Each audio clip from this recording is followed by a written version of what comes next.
కొన్ని రెసిపీస్ ఎన్నిసార్లు తిన్నా బోర్ కొట్టవు. అలాంటిదే ఈ ఆలూ ఫ్రై. నాకు ఈ రెసిపీ పప్పులోకి, చట్నీలోకి, సాంబార్లోకి ఆర్ జస్ట్ రైస్లోకి తినమన్నా కూడా ఆరాంగా తినేస్తాను. అంత బాగుంటుంది ఆలూ ఫ్రై. నాకు చిన్నప్పటి నుంచి మా మమ్మీ చేసే ఈ రెసిపీ అంటే చాలా ఇష్టం. ఆ రెసిపీ నేను మీకోసం ఇప్పుడు చూపిస్తున్నా. నేను ఇక్కడ 250 గ్రామ్స్ ఆఫ్ ఆలూ తీసుకున్నాను.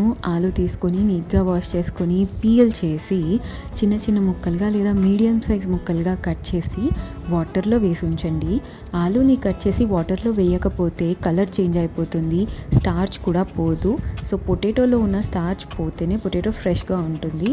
దానికోసం ఒక 5-10 మినిట్స్ వాటర్లో వేసి ఉంచండి, సరిపోతుంది.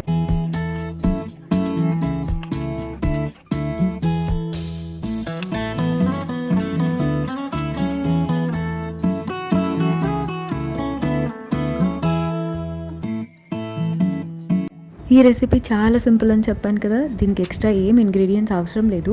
బట్ నేను గార్లిక్ అండ్ కరివేపాకు వేసుకుంటున్నాను, ఎందుకంటే అరోమా చాలా బాగుంటుంది. అవి చాలా టేస్టీగా కూడా అనిపిస్తాయి ఫ్రైలో. సింపుల్. కొద్దిగా వెల్లుల్లి తీసుకొని దంచి పక్కన పెట్టుకోండి. అలాగే ఫ్రెష్ కరివేపాకు ఉంటే వాష్ చేసి పక్కన పెట్టుకోండి, అంతే. తర్వాత ఒక ప్యాన్ తీసుకొని ఒక 2 స్పూన్స్ ఆయిల్ వేసి దంచిన వెల్లుల్లి రెబ్బలు, ఆ తర్వాత ఆలు వేసేసి పైనుంచి కరివేపాకు, కొంచెం ఉప్పు వేసి మొత్తం ఒకసారి కలిపి మీడియం ఫ్లేమ్లో ఒక 15 మినిట్స్ కదపకుండా అలాగే ఉంచండి.